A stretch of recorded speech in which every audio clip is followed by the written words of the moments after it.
Good morning all of you. मैं आप सभी लोग का रोशन एकेडमी में स्वागत करता हूं। और आइए आज हम लोग अपना देखते हैं एक नया हम लोग का टॉपिक है। लाइक दैट हम लोग कहेंगे कि आज से हम लोग लगभग 50 क्वेश्चन डेली इधर 3 से 4 दिन तक हम लोग पेडागॉजी के क्वेश्चन करेंगे। आपको मालूम भी है कि बिहारी या स्टेट के तहत आपका जो एग्ज़ाम है वो 19 तारीख को है और उसके तहत आपके 30 क्वेश्चन पेडागॉजी से आने वाले हैं। तो हमारी पूरी कोशिश रहेगी आपके 25 से लेकर के 28 क्वेश्चन पेडागॉजी से यहाँ पर जो है मैच कराया जाए। तो यहाँ पर हम लोग क्या करेंगे, आज से लेकर के 4 से 5 दिन हम लोग जो है डेली 50 क्वेश्चन पेडागॉजी का करेंगे।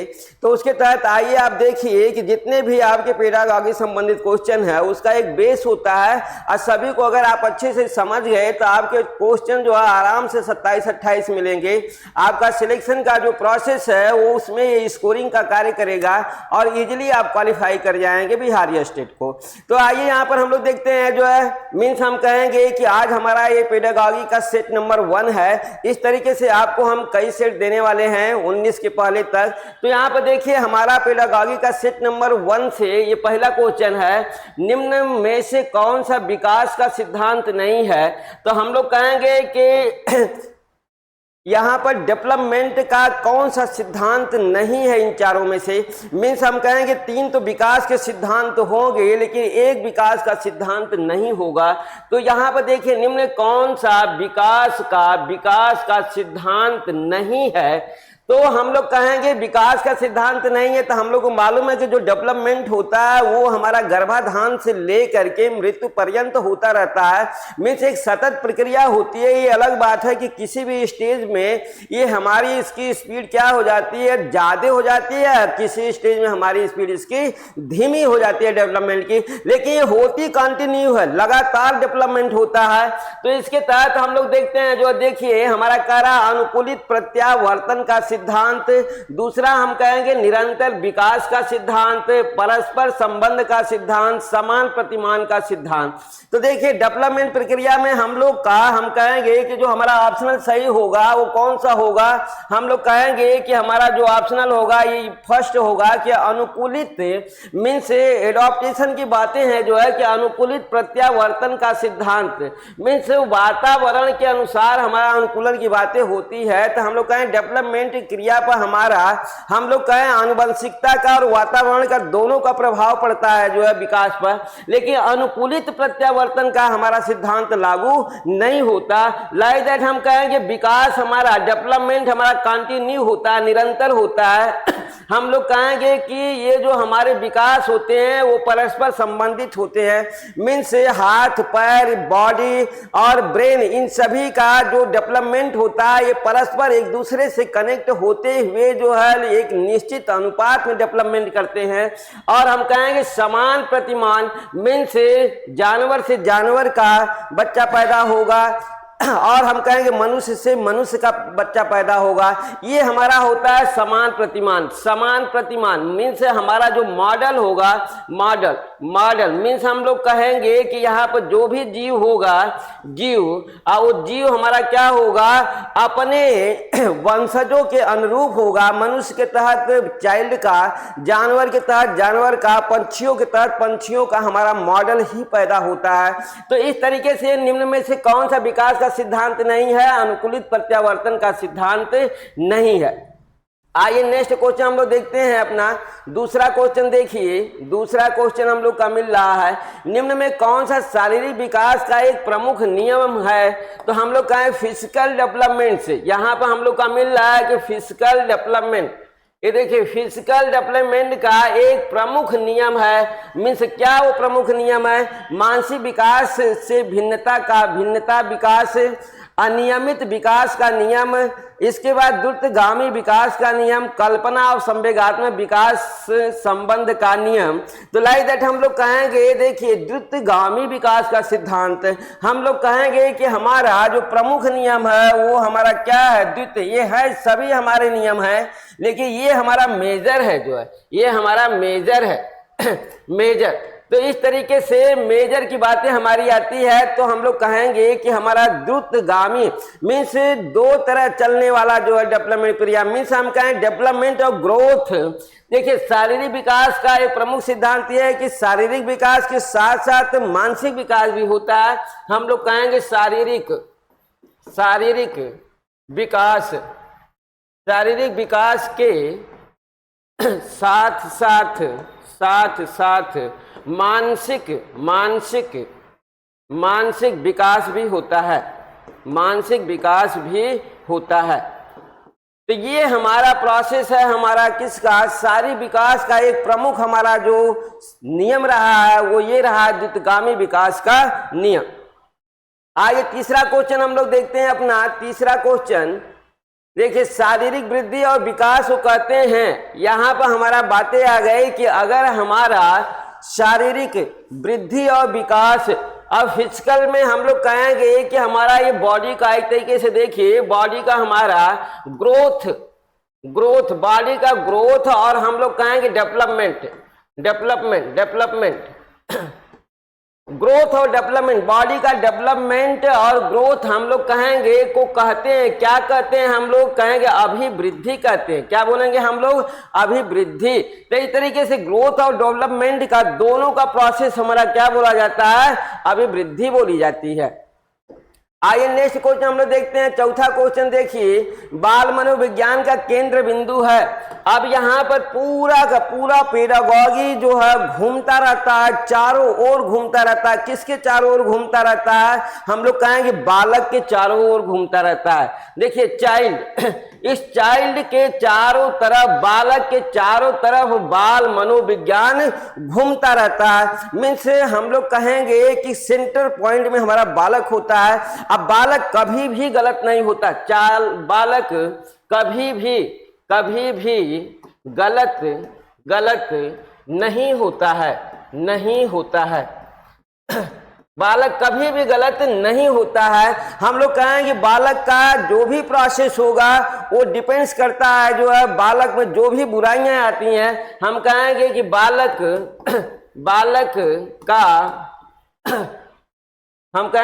का खराब होना निर्भर करता है। किस पर निर्भर करता है बालक का खराब होना, इसके कई तथ्य आते हैं। बालक कभी गलत नहीं होता। हम लोग कहेंगे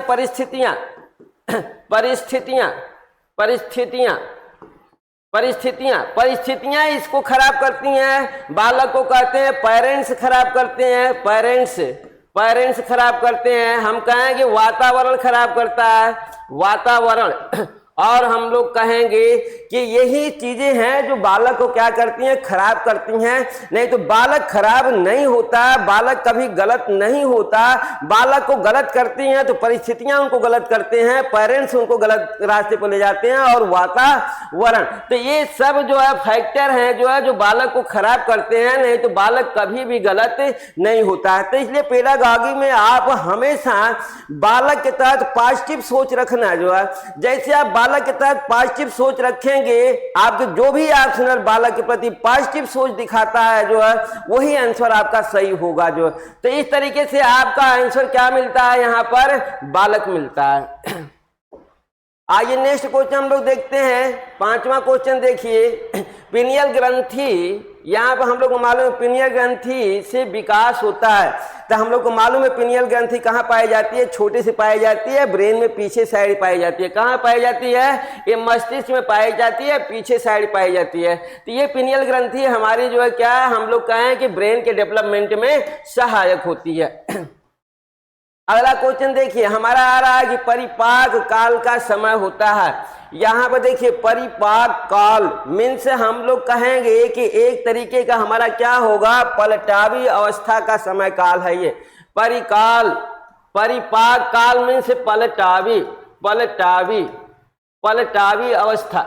पलटावी अवस्था का समय काल पूछ रहा है। तो इसे परिपाक काल, आप पलटावी से आप समझ गए होंगे कि हम लोग कहेंगे 9 से 12 वर्ष की हमारी क्या होता है, समय पलटावी का होता है।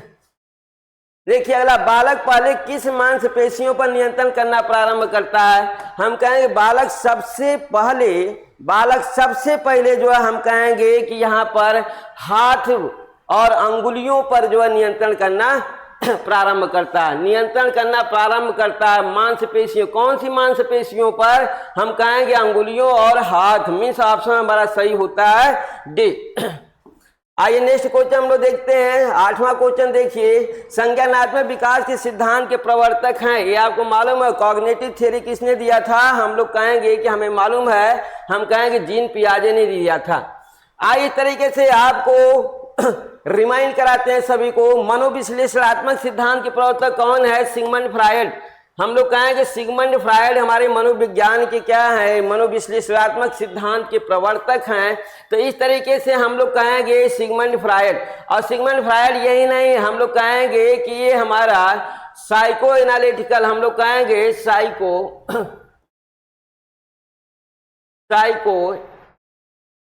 एनालिटिकल थियरी भी दिया और सेक्सुअल थियरी भी दिया। सेक्सुअल थियरी भी दिया। सेक्सुअल थियरी, दो थियरी के प्रवर्तक रहे हैं सिगमंड फ्रायड जो है। तो इस तरीके से हम लोग कहेंगे साइको एनालिटिकल और सेक्सुअल। साइको सेक्सुअल यहाँ पर होता है साइको सेक्सुअल होता है साइकोसेक्सुअल थियरी। तो इस तरीके से हमारा सिगमंड फ्रायड है जो मनोविश्लेषणात्मक और साइकोसेक्सुअल थियरी के जो है क्या है? प्रवर्तक हैं। 10वां क्वेश्चन देखिए, मनोसामाजिक विकास के सिद्धांत के प्रवर्तक हैं। मनोसामाजिक सिद्धांत के प्रवर्तक हम लोग कहेंगे कि साइकोसोशल थियरी किसने दिया? साइकोसोशल थियरी इरिक्सन ने दिया। आई नो इनके सिद्धांत को, इससे हम लोग जो होल लाइफ थियरी भी बोलते हैं, इसको होल लाइफ थियरी भी इसको कहा जाता है। होल लाइफ, संपूर्ण जीवन का सिद्धांत क्या बोलते हैं हम लोग? संपूर्ण जीवन का सिद्धांत भी इसे कहा जाता है। तो इस तरीके से इरिक्सन ने दिया। इसके हम लोग कहेंगे कि इसे 8 चरणों में बांटा गया। 8 चरणों में बांटा गया है जो है संपूर्ण जीवन के सिद्धांत को। तो इस तरीके से हमारा 10वां क्वेश्चन कंप्लीट होता है। आइए 11वां क्वेश्चन हम लोग देखते हैं जो है।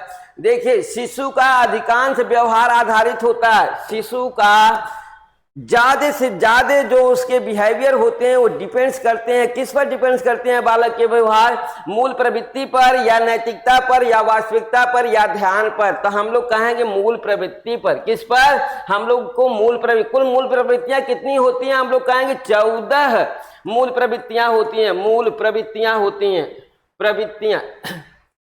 प्रवृत्तियां हम कहेंगे कुल 14 मूल प्रवृत्तियां होती हैं। हम लोग जो इसे मैकडूगल ने दिया था, मैकडूगल के अनुसार। तो इस तरीके से मैकडूगल के अनुसार जो हम कहेंगे 14 मूल प्रवृत्तियां होती हैं। और इस 14 मूल प्रवृत्तियों का संबंध 14 संवेगों से होता है। मीन्स हम कहेंगे कि 14 मूल प्रवृत्तियां और 14 संवेग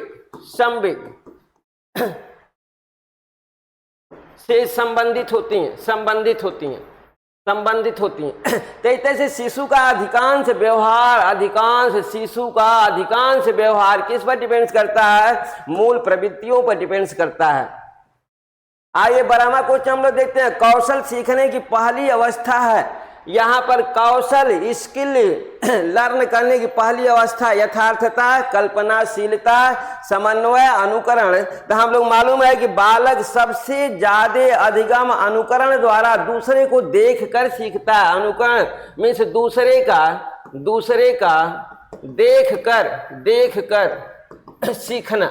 दूसरे का देखकर सीखना ही हमारा क्या बोला जाता है? अनुकरण बोला जाता है। तो कौशल सीखने की प्रथम अवस्था हम लोग कहेंगे अनुकरण।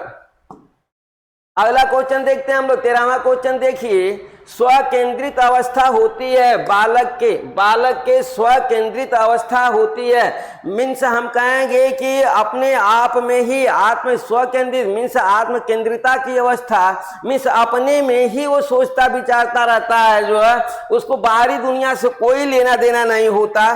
तो हम कहेंगे ये समय हमारा कौन सा होगा? तो हम लोग कहते हैं इसे कि ये हमारा क्या होता है? हम लोग कहेंगे 3 से 6 वर्ष का होता है। कितना होता है? 3 से 6 से स्व केंद्रित अवस्था का समय काल हमारा 3 से 6 वर्ष होता है। आइए नेक्स्ट क्वेश्चन हम लोग देखते हैं। हम लोग कहेंगे कि जन्म के समय शिशु की धड़कन रहती है, शिशु की धड़कन हमारे क्या होती है, नियमित होती है, नियंत्रित होती है या अनियमित होती है या डी कोई नहीं होती है। तो हम लोग कहेंगे जन्म के समय शिशु की धड़कन अनियमित होती है, कभी तीव्र गति से धड़केगा तो कभी धीमी गति से। हम कहेंगे अनियमित, कभी तीव्र गति से तो कभी धीमी गति से धड़कता है। तो इसे हम लोग बोलते हैं कि उसके हृदय की जो धड़कन होती है अनियमित गति से चलती रहती है। आइए 15वां क्वेश्चन हम लोग देखते हैं। जो देखिए स्वप्रेम की भावना का विकास होता है। स्वप्रेम, अपने आप से प्रेम, स्वप्रेम का मतलब अपने आप से प्रेम की जो भावना है बालक की किस अवस्था में उत्पन्न होती है, तो हम लोग कहेंगे शैशवावस्था में। कौन सी अवस्था में? स्वप्रेम की भावना शैशवावस्था में उत्पन्न होती है। आइए 16वां क्वेश्चन हम लोग देखते हैं। देखिए काम की भावना तीव्र लेकिन क्रियाशील नहीं किस अवस्था में होती है? हम कहेंगे कि काम की भावना तीव्र होती है, काम की भावना तीव्र होती है लेकिन क्रियाशील नहीं होती है। क्या वो बाल्यावस्था है, शैशवावस्था है, किशोरावस्था है या कोई नहीं? हम कहेंगे ये भी हमारा शैशवावस्था ही है, जो है किसमें काम की भावना तीव्र होती है लेकिन एक्टिव नहीं होती है। आइए नेक्स्ट क्वेश्चन देखते हैं। 17वां क्वेश्चन देखिए। 3 से 6 वर्ष की अवस्था में बालक अर्ध स्वप्न की स्थिति में रहता है। ये मत है अर्ध स्वप्न की स्थिति। देखिए बालक के अर्ध स्वप्न की स्थिति रहती है। हम कहेंगे 3 अर्ध स्वप्न की अवस्था। अर्ध स्वप्न की अवस्था कितनी है? हम लोग कहेंगे 3 से 6 वर्ष की अवस्था बालक की अर्ध स्वप्न की अवस्था होती है। इसे किसने बोला? थॉर्नडाइक ने बोला, रूसो ने बोला, रॉस ने बोला, पीएन झा ने बोला। तो हम लोग कहेंगे कि इसे डॉक्टर रॉस ने बोला था। किसने बोला था? रॉस ने बोला था, जो है कि 3 से 6 वर्ष की अवस्था बालक की अर्ध स्वप्न की अवस्था होती है। 18वां क्वेश्चन हम लोग देखते हैं। लड़कियों में कौन सी ग्रंथि पाई जाती है? देखिए लड़कियों में कौन सी ग्रंथि पाई जाती है जिसके कारण उसका पिता के प्रति झुकाव ज्यादा होता है? तो हम कहेंगे कि इलेक्ट्रा ग्रंथि होती है। कौन सी ग्रंथि होती है? इलेक्ट्रा ग्रंथि होती है। तो इस तरीके से इलेक्ट्रा ग्रंथि लड़कियों में पाई जाती है जिससे लड़कियों का झुकाव पापा की तरफ ज्यादा होता है।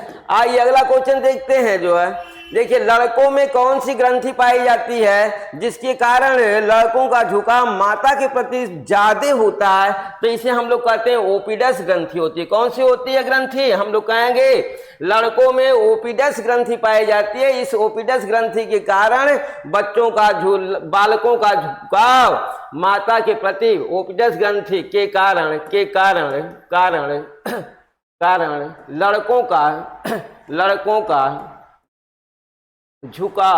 लड़कों का झुकाव माँ के प्रति अधिक होता है। माँ के प्रति अधिक होता है। माँ के प्रति अधिक होता है। तो इस तरीके से आपको मालूम हो गया कि लड़कों में ओपिडस ग्रंथि पाई जाती है। आइए 20वां क्वेश्चन हम लोग देखते हैं। जो है किस अवस्था को निर्माण काल कहते हैं? जो है मीन्स बिल्डिंग पीरियड। यहाँ पर देखिए बिल्डिंग पीरियड किसे कहा गया? जो है किस अवस्था को निर्माण काल कहते हैं? निर्माण काल।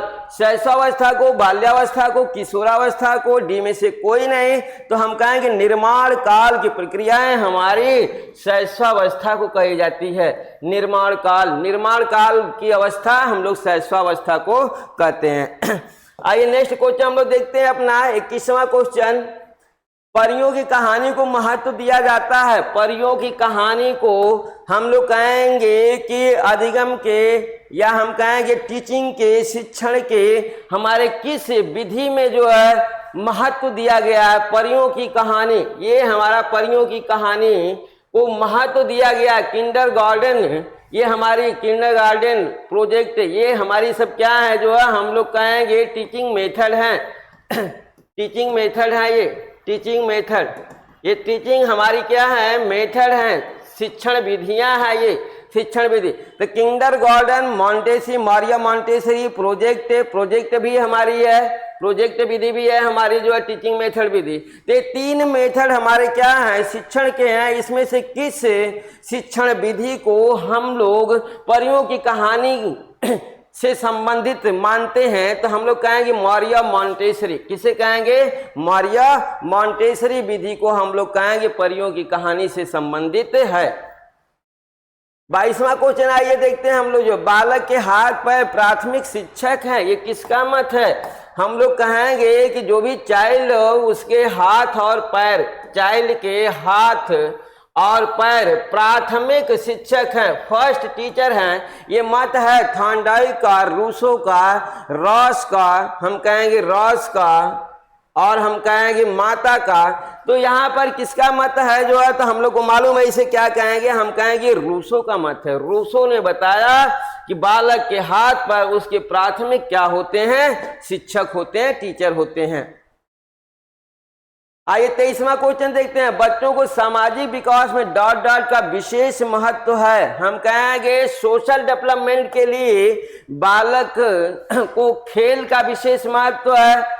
सोशल डेवलपमेंट में खेल का ज्यादा महत्व होगा, या बाल साहित्य का, या दिनचर्या का, दिनचर्या का होगा, या हम कहेंगे संचार माध्यम का होगा। तो बालकों को सबसे ज्यादा प्रिय क्या होता है? प्ले होता है, खेल होता है। तो हम लोग कहेंगे कि बच्चों के सामाजिक विकास में खेल देखिए खेल का विशेष महत्व होता है। आइए 24वां क्वेश्चन हम लोग देखते हैं। यहाँ पर किस अवस्था में क्रिया और खेल के आधार पर शिक्षा दी जाती है? यहाँ पर बालकों को टीचिंग कराई जाती है। हम कहेंगे क्रिया और खेल के आधार पर शिक्षा दी जाती है। क्रिया और खेल के आधार पर कौन सी अवस्था में बालक को क्रिया और खेल के आधार पर शिक्षा दी जाती है? शैशवावस्था, उत्तर बाल्यावस्था, बाल्यावस्था, किशोरावस्था। तो हम लोग क्या कहेंगे? बाल्यावस्था। किसमें हम लोग कहेंगे? बाल्यावस्था में। जो है बाल्यावस्था में बालक को क्रिया और खेल के आधार पर शिक्षा दी जाती है। आइए 25वां क्वेश्चन हम लोग देखते हैं। बाल्यावस्था संवेगात्मक विकास का अनोखा काल है, ये किसका मत है? हम लोग कहेंगे बाल्यावस्था क्या है? संवेगात्मक विकास का अनोखा काल। यहाँ पर देखिए अनोखा काल किसने बोला जो है इसको? कोल्सनिक ने बोला, या स्टेनले हॉल ने बोला, या कोल एवं ब्रूस ने बोला, या फ्रायल ने बोला? तो हम लोग को मालूम है इसे किसने बोला? हम कहे कोल एवं ब्रूस ने बोला था। कोल एंड ब्रूस ने बताया कि बाल्यावस्था संवेगात्मक विकास का एक अनोखा काल होता है। Call Bruce. तो इस तरीके से आप याद रखना, कॉल ब्रूस। आइए 26वां क्वेश्चन हम लोग देखते हैं। जो है खेलों के माध्यम से बालक अपने भावी जीवन की तैयारी करता है, ये किसका मत है? मीन्स प्ले के आधार पर ही, प्ले के माध्यम से ही बालक जो है क्या करता है? प्ले के माध्यम से बालक अपने भावी जीवन की तैयारी करता है। किसका मत है? कोल्सनिक का, थॉर्नडाइक का, कॉल ब्रूस का, या आलपोर्ट का? तो हम कहें कॉल ब्रूस का ये मत है। कॉल ब्रूस ने ये बोला जो है कि खेलों के माध्यम से बालक अपने भावी जीवन की तैयारी करता है। आइए नेक्स्ट देखते हैं हम लोग 27वां क्वेश्चन। देखिए बालक को आनंद प्रदान करने वाली सरल कहानियों द्वारा नैतिक शिक्षा दी जानी चाहिए, ये किसका मत है? हम लोग कहेंगे कि कहानियों के माध्यम से बालक को आनंद प्रदान करने वाली सरल कहानियों के द्वारा नैतिक शिक्षा दी जानी चाहिए, ये किसका मत है? तो हम लोग कहेंगे ये मत हमारा कोल्सनिक का है। कोल्सनिक ने बोला था कि आनंद प्रदान करने वाली कहानियों के द्वारा बालकों को नैतिक शिक्षा देनी चाहिए। आइए 28वां क्वेश्चन हम लोग देखते हैं। 28वां क्वेश्चन देखिए, संवेगात्मक विकास का अनोखा काल है। संवेगात्मक विकास का अनोखा काल हम लोग कहेंगे तो हम लोग को मालूम है कि सबसे ज्यादा संवेगों का विकास बाल्यावस्था में होता है। तो इस तरह से संवेगात्मक विकास का अनोखा काल हम लोग बाल्यावस्था को कहते हैं। नेक्स्ट क्वेश्चन देखिए, वास्तविक जगत में प्रवेश की अवस्था है, रियल हम लोग कहेंगे रियल हमारा किंगडम है। रियल किंगडम में प्रवेश की अवस्था शैशवावस्था है, बाल्यावस्था है, किशोरावस्था है, या इसमें से कोई नहीं है, तो हम लोग को मालूम है कि ये बाल्यावस्था ही है। बाल्यावस्था समझ में आएगा कि किशोरावस्था है, ये किशोरावस्था नहीं होती है, हम लोग कहेंगे बाल्यावस्था होती है कि वास्तविक जगत में प्रवेश की अवस्था हमारी क्या होगी, बाल्यावस्था होती है, ना कि किशोरावस्था होती है। तीसरा क्वेश्चन देखिए, हम लोग कहेंगे मिथ्या परिपक्वता कहा जाता है। मिथ्या परिपक्वता किस अवस्था को, मिथ्या परिपक्वता किस अवस्था को कहा जाता है, शैशवावस्था, बाल्यावस्था, किशोरावस्था। तो हम लोग कहेंगे कि मिथ्या परिपक्वता हमारी शैशवावस्था को कहा जाता है।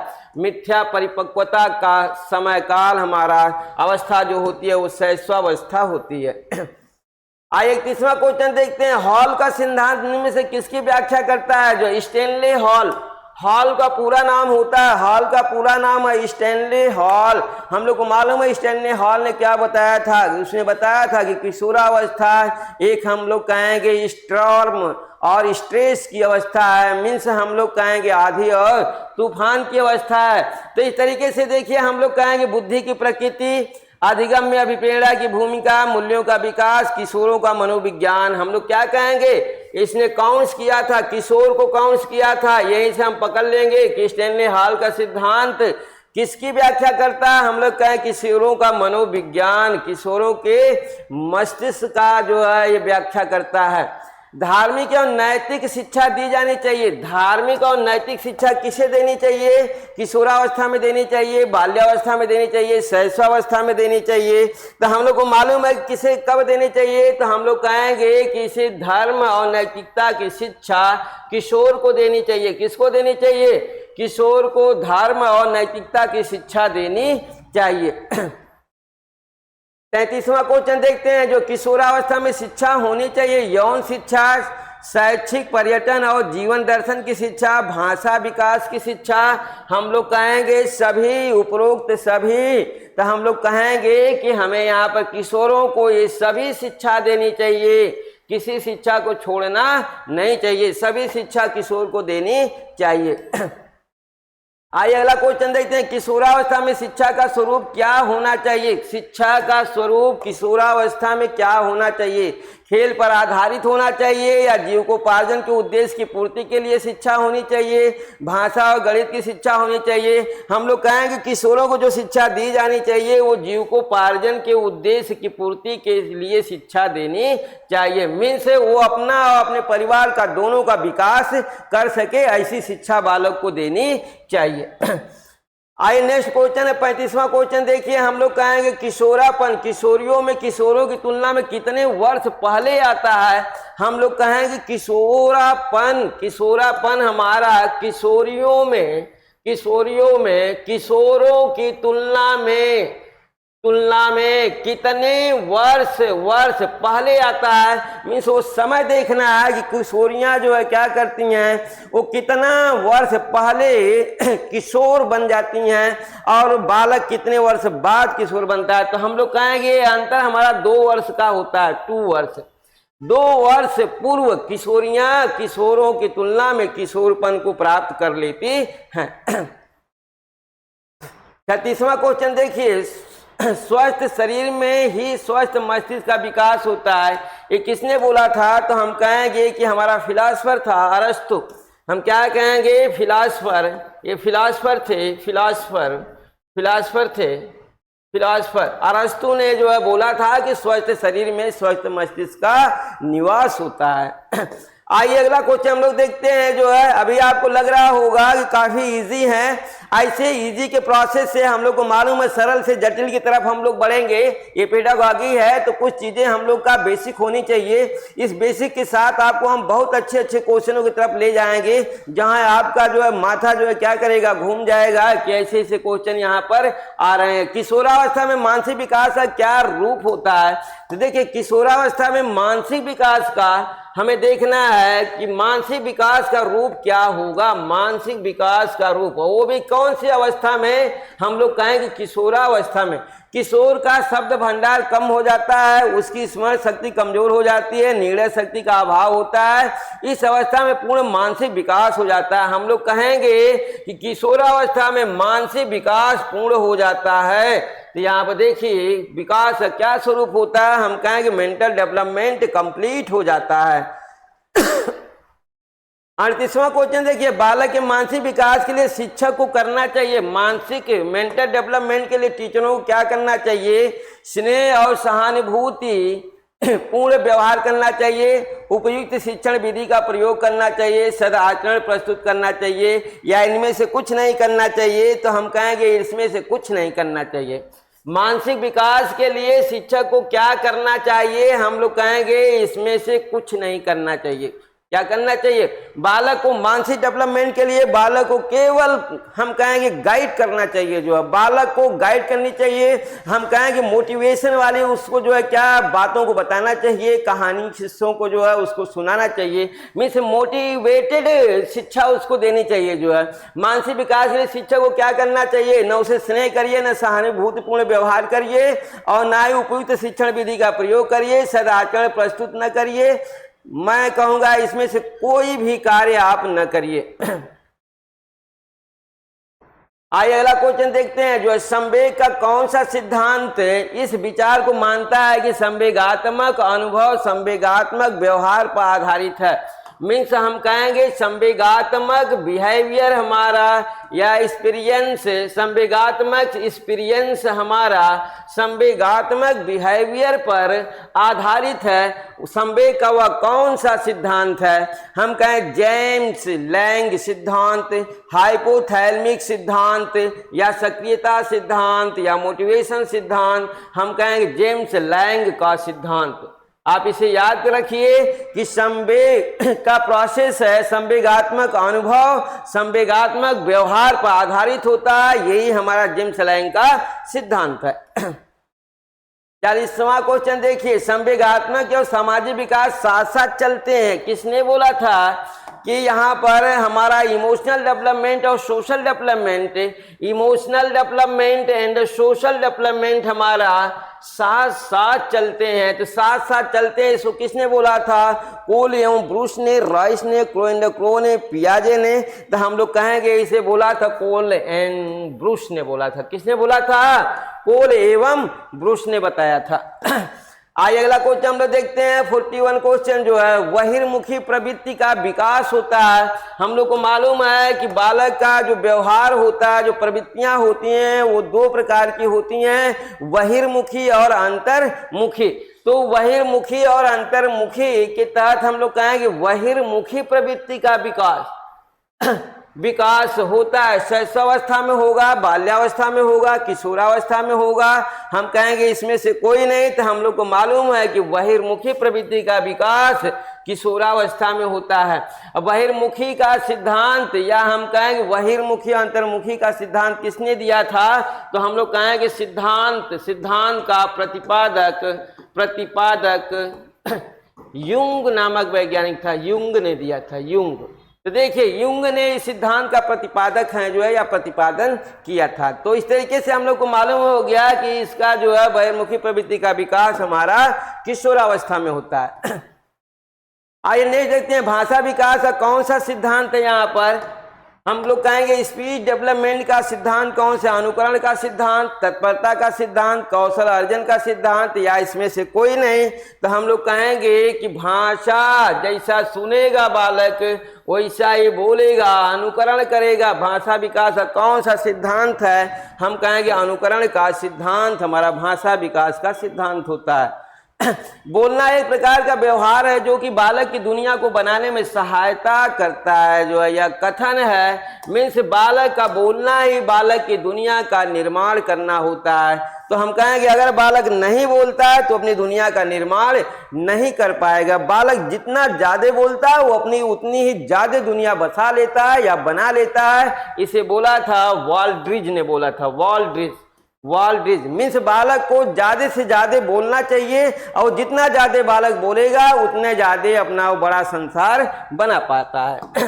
आइए नेक्स्ट क्वेश्चन हम लोग देखते हैं 44 का। आरटीआई एक्ट 2009 के अनुसार शिक्षक हेतु प्रति सप्ताह कार्य घंटे हैं।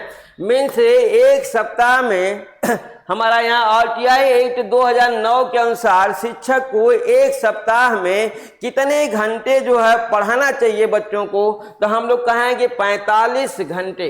कितने घंटे? 45 घंटे। 45 घंटे एक सप्ताह में पढ़ाना चाहिए। इस तरीके से हम लोग को मालूम हो गया कि एक सप्ताह में शिक्षक को आरटीआई एक्ट 2009 के तहत 45 घंटे पढ़ाना चाहिए। आइए नेक्स्ट क्वेश्चन देखते हैं। 45वां क्वेश्चन देखिए, संवेग का कौन सा सिद्धांत इस विचार को मानता है कि संवेगात्मक अनुभव संवेगात्मक व्यवहार पर आधारित है। ये क्वेश्चन रिपीट हो गया है, ये क्वेश्चन हमारा रिपीट है। इसे आपको मालूम है जेम्स लैंग सिद्धांत कहते हैं इसे जो है। आइए 46वां क्वेश्चन देखते हैं, करके सीखना किस विधि में प्रयोग होता है। करके सीखना ये हमारा सिद्धांत है। करके सीखना ये सिद्धांत हमारा प्रसार का सिद्धांत है। करके सीखना प्रसार का सिद्धांत है। ये हम लोग कहेंगे प्रसार शिक्षा का सिद्धांत है। ये प्रसार शिक्षा का सिद्धांत है, ये सिद्धांत है। इसे हम लोग ने अभी पढ़ा है। और इस सिद्धांत का प्रयोग किस विधि में किया जाता है? मारिया मॉन्टेसरी, किंडरगार्टन प्रोजेक्ट, हम कहेंगे इन सभी विधियों में करके सीखने का प्रसार शिक्षा का सिद्धांत प्रयोग किया जाता है। आइए नेक्स्ट देखते हैं हम लोग 47। यहाँ पर देखिए, यदि मस्तिष्क का बायां गोलार्ध प्रबल है तो व्यक्ति के विचारों में कौन सा तत्व प्रबल होगा? तो हम लोग कहेंगे कि देखिए ब्रेन का हमारा लेफ्ट हेमिस्फीयर देखिए प्रबल है। लेफ्ट बायां गोलार्ध, मस्तिष्क का बायां गोलार्ध अगर प्रबल है तो व्यक्ति के विचारों में कौन सा तत्व प्रबल होगा? इस तत्व को हमको देखना है। स्वतंत्रता का, विवेकशीलता का, तर्कणा का या कोई रीजनिंग। तर्कणा को हम लोग रीजनिंग बोलते हैं, रीजनिंग। तो देखिए हम लोग कहेंगे तर्कणा, रीजनिंग या तर्क भी कहेंगे, लॉजिक बोलेंगे इसको, लॉजिक भी बोलेंगे, लॉजिक। तो इस तरीके का प्रोसेस हमारा जो है हम कहेंगे कि बाएं हेमिस्फीयर मीन्स हम लोग का बायां हेमिस्फीयर। देखिए बायां हेमिस्फीयर ये हमारा होता है। अगर ये हमारा जो है बायां हेमिस्फीयर हमारा अगर प्रबल है, स्ट्रांग है, तो हम कहेंगे थिंकिंग की प्रक्रिया, लॉजिकल की प्रक्रिया हमारी क्या होगी? प्रबल होगी। आइए अगला क्वेश्चन देखते हैं, जो है राइट का भी आपको मिलेगा। देखिए, शिक्षण हेतु मस्तिष्क उद्दीपन प्रतिमान का प्रयोग निम्न में से किसके सुधार हेतु किया जाता है? तो हम कहेंगे मानसिक उद्दीपन मीन्स अवसाद, मानसिक अवसाद अगर आ गया है जो है तो किसके सुधार हेतु किया जाता है? तो हम लोग कहेंगे शिक्षण हेतु मानसिक उद्दीपन प्रतिमान का प्रयोग निम्न से किसके द्वारा सुधार हेतु किया जाता है? तो इसे हम लोग कहेंगे कि हमारा क्या होगा? सुधार करना है तो हम कहेंगे सृजन करेंगे। जब सुधार करना है तो सृजन करेंगे, क्रिएटिव करेंगे, जो है क्रिएटिव करेंगे, क्रिएटिव की बातें होगी। क्रिएटिव मीन्स सृजन की बातें आती, सृजनात्मक द्वारा हम लोग कहेंगे किया जाता है। 49वां क्वेश्चन देखिए, हम लोग कहेंगे यहाँ पर क्रिया तथा खेल पर आधारित शिक्षा व्यवस्था है। मीन्स खेल के द्वारा क्या करना? अधिगम कराना हमारा कौन सा प्रोसेस है? हम कहें किंडरगार्टन और मॉन्टेसरी भी है, बेसिक शिक्षा भी है हमारी। हम लोग कहेंगे प्रोजेक्ट और डाल्टन विधि भी है। तो इस तरीके से हमारा आ गया उपरोक्त सभी मीन्स किंडरगार्टन, मारिया मॉन्टेसरी, हम कहेंगे बेसिक शिक्षा, प्रोजेक्ट विधि, डाल्टन विधि, ये सभी विधियां हमारी क्या है? क्रिया तथा खेल पर आधारित शिक्षा व्यवस्था हैं। लास्ट क्वेश्चन देखिए, हमारा आज की पेडागॉजी का अंतिम सवाल हमारा ये है। हम कहेंगे यदि प्रमस्तिष्क का बायां गोलार्ध, हमने बोला था कि बायां मिल चुका है, अब हम लोग को आ गया दायां गोलार्ध। देखिए दायां गोलार्ध प्रबल हो, अब यहाँ पर बायां न हो के दायां गोलार्ध प्रबल हो, तो व्यक्ति के विचारों में कौन सा तत्व प्रबल होगा? हम कहेंगे निर्णय की क्षमता, बौद्धिकता या सृजनशीलता या तर्कणा? तो हम कहेंगे सृजनशीलता। सृजनशीलता। तो देखिए सृजनशीलता के लिए हम लोग कहेंगे बायां मस्तिष्क का दायां गोलार्ध, क्या बोलेंगे, दायां, दायां हमारा दायां गोलार्ध, दायां गोलार्ध। और यही हम कहेंगे तर्कणा के लिए हम लोग कहेंगे बायां गोलार्ध। तो इस तरीके से हम लोग का आज पेडागॉजी का अपना जो है 50 क्वेश्चन कंप्लीट होता है।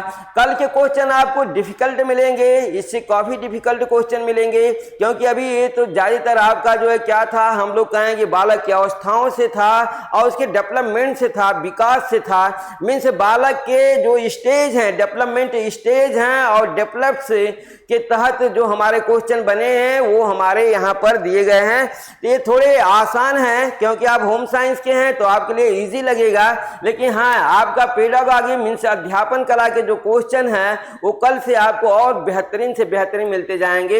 हम कहेंगे कि इस तरीके से आप अपने क्वेश्चनों को देखते रहिए और 30 में 28, 29 और 27 मार करके आप आइए। फिर हम लोग मिलते हैं कल अपना इसी समय पर, तब तक के लिए नमस्कार।